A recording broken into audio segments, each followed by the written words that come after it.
The Legend of Korra. Divisive? Controversial. I know all the hate the show has gotten ever since it premiered on Nickelodeon in 2012. With that said, give it a shot. After all, The Legend of Korra is not meant to be Avatar The Last Airbender 2.0. This show tells its own stories with its own set of characters in a world so different from Aang's. This novelty is enticing, and it gave the writers so much room to run wild with their ideas.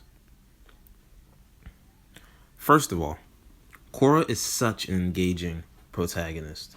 She starts out as the polar opposite of Aang.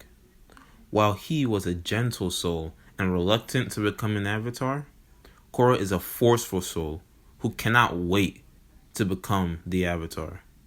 Even when she was just a little girl, her first words to the audience are, "I am the avatar and you have to deal with it." In those words, Korra is telling the viewers to see her as her own person, playing second fiddle to no one. But the interesting part is what happens when Korra finally visits Republic City. There isn't a warm welcome or some type of universal love. Instead, there's skepticism, there's mistrust, and there's Amon. How does Korra react to this skepticism?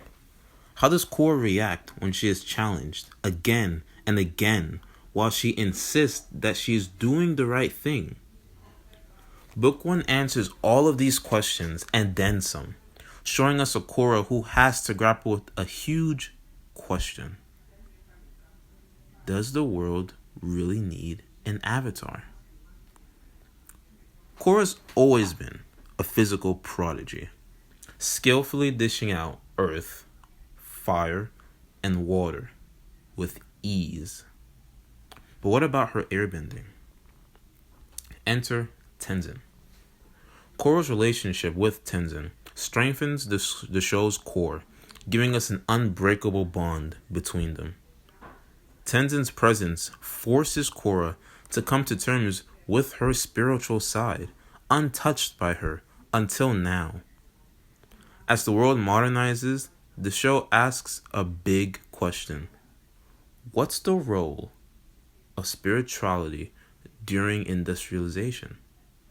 Over the course of this series, we watch Korra follow Tenzin's example, because even she knows deep down that she can't be a great avatar without being in touch with both her physical and spiritual side. But what's interesting is that Tenzin himself isn't perfect. And I think this series deserves credit for creating a flawed role model for Korra. Tenzin isn't a perfect teacher or a perfect person. As book 1 goes to book 2 and book 2 goes to book 3, we realize how much Tenzin has structured his entire life based on his father Aang.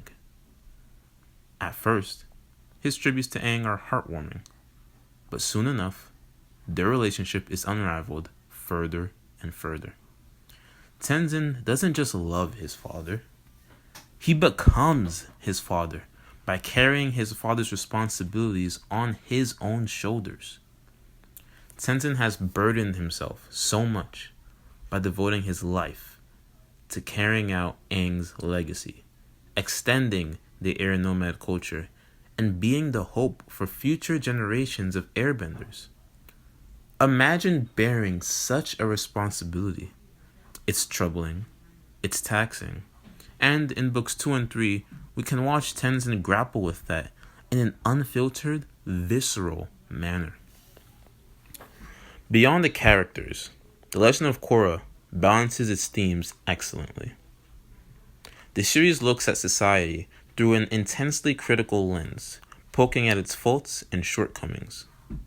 Book 1 grapples with equality, coming from the equalist movement for benders and non-benders to be held to the same standard. Republic City is proud of its integration of different types of people. But where is that pride coming from if those different groups aren't treated equally? It harkens back to our own global society, emphasizing how so that societal inequality harms true multiculturalism from taking place. I was even more impressed by Book 3, the best book, in my own opinion. Book 3 introduces us to Zahir, who asks the essential question, what do we do with corrupt governments? Zahir's answer is simple. Destroy all of them, corrupt or non-corrupt. He firmly believes no authority figure can stay morally right forever, and he is determined to create a world full of independence. No one has to bow down to authority, and everyone is free to do as they please. But after the events of the Book 3 finale, we begin to see the pitfalls of Zahir's anarchy when Kuvira decides to enter the power vacuum left in his wake. The world is reeling in agony, and she is determined to unite everyone. But at what cost? Does she risk becoming a fascist? But if her methods have created economic success and national security, then, well, does that make her fascism okay? The Legend of Korra handles its characters and themes with the complexity they deserve. It truly conveys the multidimensional nature of human beings and the society they live in.